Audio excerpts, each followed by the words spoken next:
Correct. All right, we are live. Hi everybody. I'm off camera over here hiding today because we have a special guest. This is Kabe, Termis Dick's younger son. Kabe, why don't you go ahead and let us know what the heck you're doing here? Yeah. So I made the long trek all the way out from San Francisco over the last couple days, specifically to be here for the very special occasion celebrating 50 years of Termispheres, which we're going to be hosting a party to celebrate here at the gallery on July 14th from 2 to 7. But the whole point of that celebration is that the gentleman to my left, who is my father, Dick Termis, hit on the idea of 6-point perspective 50 years ago, as of 2018.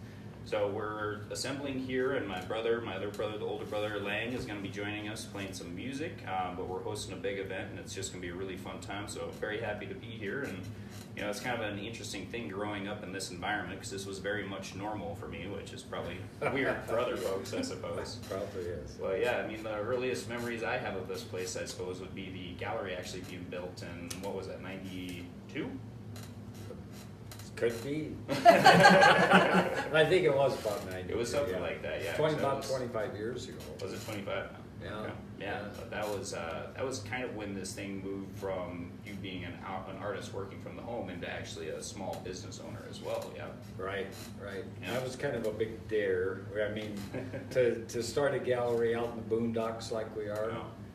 But I was so tired of, hauling my stuff to get a show all the time. I thought it'd be kind of nice just to have a place, build it and they'll come. Yeah. Well, we built it. It took a while, but they have started coming. They have started coming, yeah. Yeah, We're very grateful for that. And then you built it also in the geodesic form, which is the same as the other houses. Yeah. Right. And that's it. And that was based off of Buckminster Fuller and getting to know his stuff a little bit. But you started even back before the spherical painting stuff. You were actually building geodesic domes, weren't you? Yeah, I was painting on the sphere, I think 10, 12 years ahead of meeting Bucky Fuller. Oh, really? Okay. Yeah. And actually I had a show at the college when Bucky Fuller came, and I got to pick him up at the airport and bring him out here. Yeah. Maybe tell us who Buckminster Fuller is. So Buckminster Fuller is the inventor of the geodesic dome, and he's a very sharp guy. He gave a lecture at the college, and we built a dome up there. This is at Black Hill State in Right, Black Hill State. We built the dome, and we built a large tensegrity structure, which is 3 poles that don't touch each other that are held together with wires. Okay. And it just looks like it's kind of floats. And it's one of those inventions he invented, but he didn't know what to do with it. Now they've done a lot of stuff with bridges and things where they've taken advantage of it. Oh, but I see. yeah, that's where the domes came from. And the first one I built was our home, and where you very much were brought up. Yeah. That was the living room, kitchen, bathroom, parents' room dome, I believe. Yes. Well, we had a lot of places that you actually had rooms up above and by our bedroom, and then we moved, we ended up with the little dome, and that became your bedroom for a while. Yeah, Lang and I shared the little dome for a bit. Yeah. And if you guys come out and join us for the party here, we'll give you the full tour so you can see what we're talking about. That's right. Well, and that little dome turned into a TV dome now. Yeah, that's right. Right. Entertainment dome at that point. 'Cause we had the basketball hoop hanging up there. Yeah. That was one of my favorite parts about growing up in a geodesic dome, is that the roof was shaped in an arc, Yeah. so you could work on your basketball indoors. Yeah, you didn't shoot flat shots. You learned how to really arch it. It was just about the perfect arc if you stood at the back of the dome and shot the 3-pointer from back there. But Maybe my dad wouldn't let me win even at that, as I recall. Made you win by yourself. You got to win by yourself. Yeah, that's right. But yeah, that was an interesting time. So when the gallery got built, that's when the 2 rooms went under for the boys and everything like that. But it was a big process getting this built out here. And you and Terry Redland, Terry Hills. Yeah, Terry Hill. That's it. I'm sorry. Helped work on this. How long did that process take of actually building this gallery? Because I remember vaguely like the foundation being poured and that being a treacherous hazard for quite a while out here, and then having this just be the flat surface up on top was quite fun too. I remember inviting all boys from the neighborhood, and we'd come up and treat it like a massive tree fort that we had for a short period of time. That was fun. But how long did the construction itself take? I think both the gallery and the studio were done within a year. I Really? mean, Terry would come out in the early spring, and by the end of the summer, pretty much would have it. And did it pretty much by himself. Once in a while, he'd yell and need a little extra hand, but he made it so I could actually keep painting. Oh, that's good. You know, and it was beautiful. What was the time frame between, because you had the original dome that you lived in, and then you built the dome for the boys.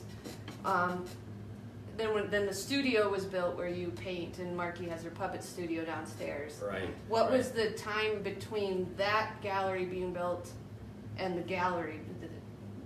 Well, the first dome was 72. Okay. That was right after the meeting Bucky Fuller. And then we ended up getting that small dome. Tom Monahan in Sturgis built that, but he didn't finish it. And later he sold it to me, and I used that for the boys' room. And well, to start with, it was supposed to be a studio. I used it as a studio, but then the boys came along and it ended up their room. And the original dome was meant as your studio too, right? Yes, it was. It was all meant. Adding- Everything I built was meant for a studio. You kept adding family members that needed more space. Right, So, yeah, pretty yep. soon when you had a wife just having a studio with a mattress and it wasn't quite good enough. It seems like they always need a little more space. Yeah, Yes. yeah. It's a slow add-on process. So, and I think the studio came in right after the first two domes. I think that was about 85. Okay. And that was designed so that I could get 7.5 foot spheres up into the studio. It opened up, has a floor that opens up, and you can go in through the basement or through the garage and Marky's studio and go up through the floor, and you could close that up. So that was 85, and then Which also was the year I was born. Yeah. Oh, Little okay. footnote there. All right. oh, That happened is that year right? too. Yeah.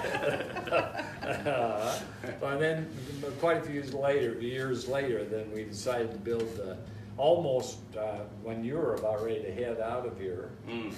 By the time you got a room, you didn't get to be in your room. No. Well, Lang even less than me. Lang was Yeah. out. So my brother Lang is 5.5 years older than I am. Right. And I think he graduated in 97, 98? 98. 98, yeah. So yeah, I guess only for a few years Mhm. down there. But it was very nice not having to share bunk beds with the brother anymore. Especially an older brother. Yes. That's He was worse, old yeah. enough to really be malicious, I tell you. 5.5 years is a dangerous age gap. But, So Lang is your oldest son. He's not here today, but he'll be here. He gets in on Friday for the event. mhm. He lives in Bozeman now, but he's coming specifically for the event also to play some music. Yeah, Right. which the event will be on Saturday, but yeah. Lang arrives Friday. Friday, yep. So Lang's going to be playing music. What else are we going to do to celebrate? What else is going to be here? Yeah, well, quite a few things really. We've got several vendors coming out that are going to be out here providing some refreshments. So the good people down at Crow Peak Brewery are coming out, as well as the Spearfish Brewing Company is coming out to help provide a little beverages for the adults, and then we'll also have the pizza. Is it the brick oven pizza? Yeah. Right. Yeah. Okay. Sorry. What is the name of the pizza group that's? Yeah, it's they're coming Black out. Hills Brick Oven. Black Hills Brick Oven, yeah, sorry. yeah. This is my first trip back actually in like a year, so there's all these new restaurants I haven't got to try yet that I'm very much looking forward to. So I was distracted. Did you mention that the Spearfish Brewery has a Termis beer? Oh, we have not yet. Yes, the Spearfish Brewery here in town just recently, I think they really opened the doors this year, right, in 2018. But they were nice enough to name one of their beers Termis beer, which works very well with Termis Sphere. But yeah, in names, in Dick's namesake is kind of his local contributions to the spearfish community. Got a beer named after him, so very neat. We need to get down and try one of those today. I think probably, huh? I think so. But in addition to the different vendors and everything like that, the whole family is going to be here. So Dick, Marky, Lang, myself. We're all going to be here and talking with people and chatting through some of the fun experiences from the 33. Well, I remember about 27 of the last 33 years. But the memories that we've established out here in Dick, of course, is really what the purpose of this thing is to celebrate what an achievement it is to go 50 years pursuing what's really truly a unique and creative idea, and just totally 100% believing in yourself, and finding out that it actually some people maybe will believe in it along with you as you go too. So it's a really, really big deal, and it's going to be a really fun time, and very much looking forward to it. And we're going to open up the whole property here, so it's a fun little place. We'll have the table set up, and we'll have refreshments and food, and music. Lang's going to be playing. Do we know how long he's going to play, or just a few hours? I think he's doing 2 different sets. It sounds Okay. like he's going to have an early set and then an evening, break, and then do Sure. another set. Right. But most any time, so we'll have live music, we'll have food, we'll have beer, we'll have company, we'll have a fun little environment out here. It's There's very some much like really a party. cool art here. There's to also look at. art I've Oh, yeah, heard. that's Not right. really sure. That's right, but- there is. I want to take just a second to talk about being the son of a creative, unique person like Dick, but Dick's wife is also Marky Scholes, who's a puppeteer. Yeah. So you've had kind of a really interesting upbringing. And I think you mentioned earlier that it didn't seem weird to you because Yeah. that was just what was Right, normal. right, yeah. But you got to travel with them. You got to. So do you have any memories of something that seemed like just maybe a dumb kid thing that you got to do that in hindsight as an adult you look back on and go, That was a really big deal. That- Well, I think that one of the biggest things, the travel was great too. I can touch on that a bit down the road. But one of the things that I think was really unique was being raised by such creative people that were also self-employed. So both of them worked from home. Their offices were here, their studios were here. So my entire upbringing, when it wasn't at school, it was here with both of my parents and really getting nurtured in that creative environment. And I think that absolutely has contributed to who I am. I'm probably the least creative of the lot. My brother's a musician, also a full-time musician. So my work is out in California working at a tech company. But it absolutely has, sculpted the way in which I approach problems and think of the world. And, I think appreciation for just the kind of beauty that you see. But, some of the odd things that people come out here and they say, what a weird and fun environment this must have been to grow up. And, as a kid, it was just like, that's what it is, It's like, you mean everybody doesn't live in bubble houses? It's like couches aren't all rounded everywhere you go? Yeah. But it's also nestled right in the, right up against the boundary line with Black Hills National Forest, which is a stunningly beautiful place. So, it really was like the backyard is as big as, the Black Hills National Forest, Spearfish Canyon, everything else around here. So it's really, really some fun place to grow up, and then getting to be sculpted by Dick and Marky and Lang to no small extent. I think it really was unique and it really was very fun. But some of the things that we got to do that other people probably didn't get the appreciation for or the opportunity for is a lot of Dick's work is based around real world architecture. So to kind of create or fuel his creativity as well as get some new material to work with, we would take trips internationally all over the western United States. But one of the ones I remember most distinctly was, I think I was probably 17 years old, and we went to Paris and London and Amsterdam and then spent a week living in, Holland, I believe. Right. But the important part to remember, this was not Ritz-Carlton places that we were staying at. This was very much traveling on an artist budget. So we'd stay with friends and we'd stay with people that were maybe somewhat associated with the places that we were working with over there. So very strange stories of living in other artists' little condo places and iguanas crawling all over. We can get into all the details if we want to do that. But I think, at the time it was really just kind of part of the whole situation. It was cool, it was fun. But it wasn't until I got a little bit older and really understood, how much that can actually shape a person, being able to travel, being able to see new experiences, and getting to go with people that, like Dick and Marky, that really have an appreciation for the details out there.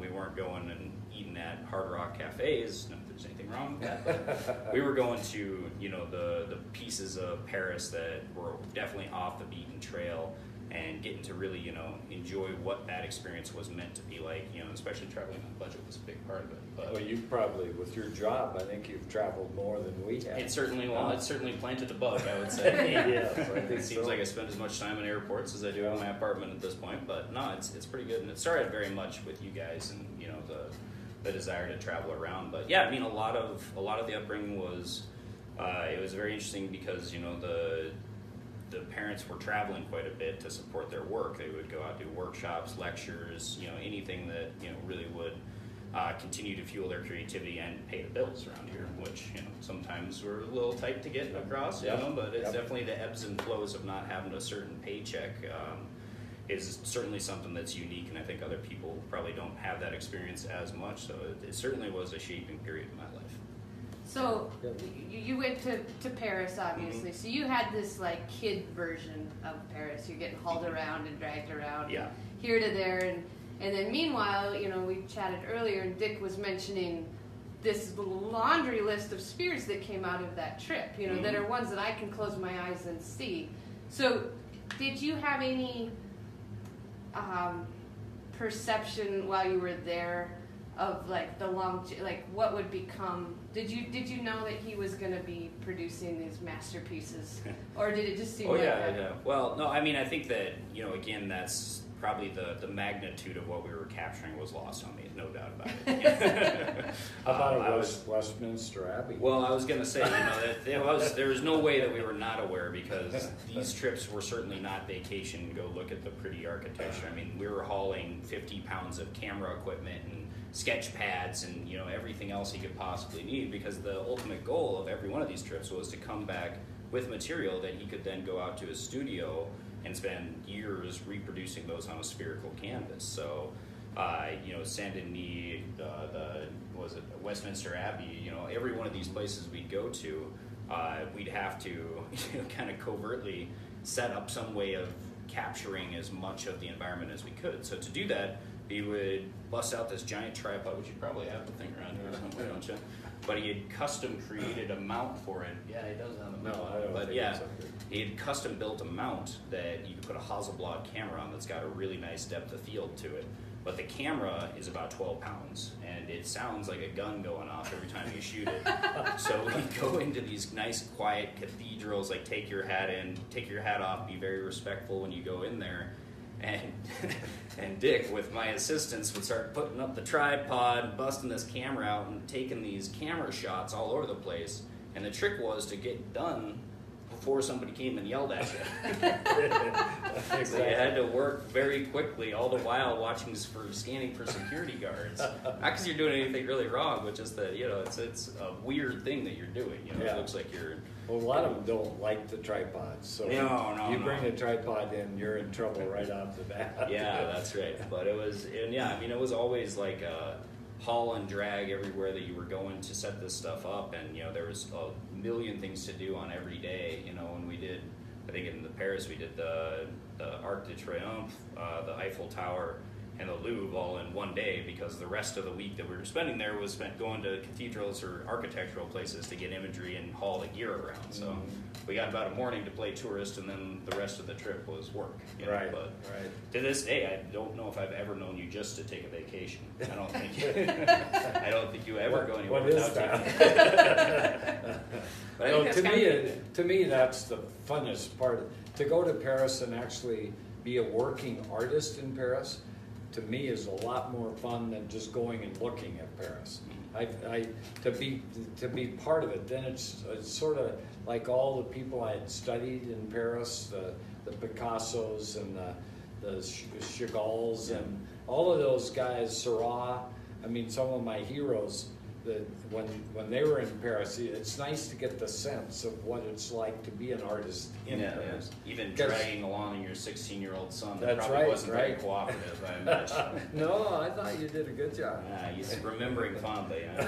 I look back, remembering being very jet-lagged and quite cranky as a teenage kid. Yeah, you're a little tired. I mean, it took a while to wake up. Yeah, that's right. But yeah, I mean, I think that's all kind of goes into part of what's so unique about your career and what you've chosen, though, is that you really picked what you would be doing in your free time as your full-time job. Like if you had maintained your professorship at the college and kept doing stuff, you would have been tied to a clock-in time and your work time, and then when you leave there, that's when you do your free time and play stuff. But because of the career choice that you've made and Marky's made, and my mom Marky and Lang has made, you guys all get to, spend time doing what you really want every day. Yes. And a lot of it's, paying bills and doing the stuff that's not so fun. But, I think that's part of what's so unique about what you've done, and I think why it's such a big deal to celebrate, being able to do that for 50 years, pursuing something that's really In South Dakota. In South Dakota, yeah, which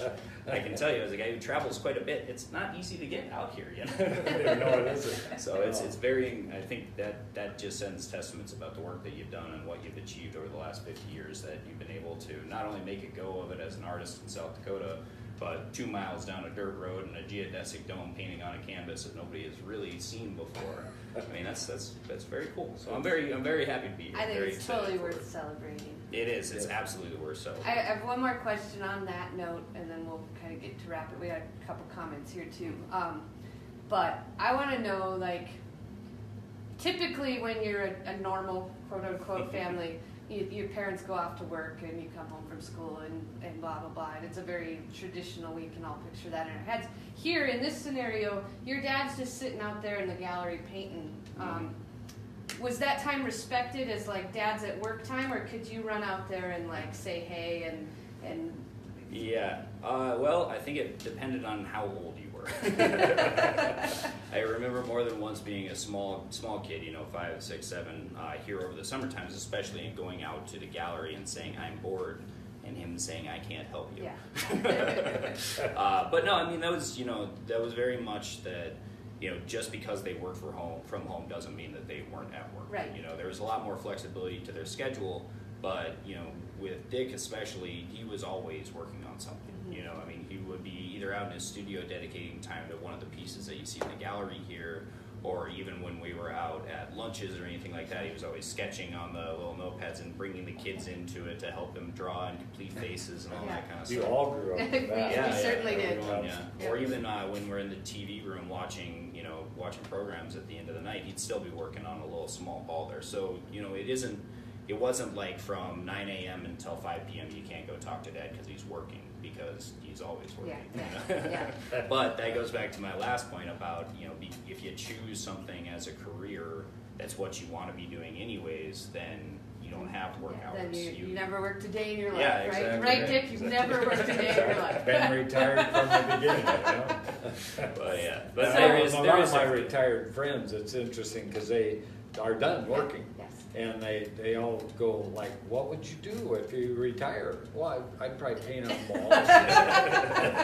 Because that's what I love to do. Yeah, that's so great though. I mean, and I think that's kind of the gist of all of this, is that you found a way to work and create and completely be who you are. You've surrounded yourself with this magical place that's a totally unique space, and then you create totally unique art, and that's such a accomplishment that people today don't reach, and I think it's an amazing thing that you've painted as many spheres as you have, and that we're here celebrating. But I think we're celebrating you as a person too, and it's really cool that we get to do that. I wrote a post this morning about how lucky we are, just the Black Hills in general, that you picked here to live, and that we get to kind of have you in a way. I'm very happy you picked here too. It's a great place to grow up as well. It is a good spot. We have a couple comments here. Sue London says there's 2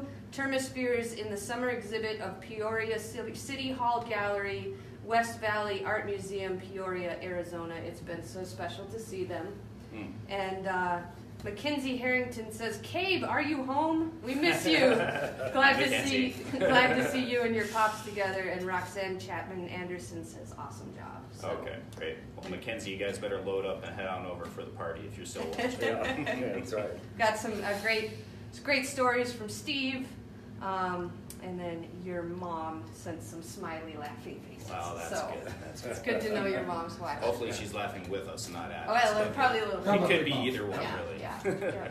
So again, I think we'll just wrap up by saying everyone is invited this weekend to come out. We're super excited to celebrate Dick. Saturday, July 14th, 2 to 7. Come to the gallery. Parking's we're expecting some people. Okay, Yeah, go yeah, ahead. Yeah. Yeah, it's going to be busy, so parking will be a little congested. We're working on getting a shuttle set up, so keep an eye out in your inbox or Facebook if we can get that established before the thing goes on. We'll have a pickup somewhere in town. We'll do just run people back and forth as they want to, because we are expecting a large crowd, and we want everybody to feel comfortable and welcome. So we'll make it easy on everyone. But the gallery is located at 1920 Christensen Drive. I'm sure it's on the page somewhere there. You can just click and follow. But yeah, it'd be great to see all the people out there. So we're very much looking forward to it. And Megan Swisher Sand says hi from someone who got to jam with the best friends in the amazing gallery. That's Smiley right. face. Yes, that's Hi, right. Megan. Say hi to the fam for us. Yes, indeed. Yeah, Megan got to play some music up here with They Landon did, there. yeah, they Adolescents. kind of have a little concert right here Yeah, about yeah. 2 in the morning a lot of times. Great. Well, we hope to see everybody this weekend. Great to have you back, Kabe. Very glad to be here. Always nice to see you, Dick. Yes, it's really neat to have Kabe back. Yeah. We'll do these every month, so we'll have another one next second Tuesday of the month. So we'll see you then. Okay, All good. right. Bye, guys. Thanks Bye-bye. for tuning in.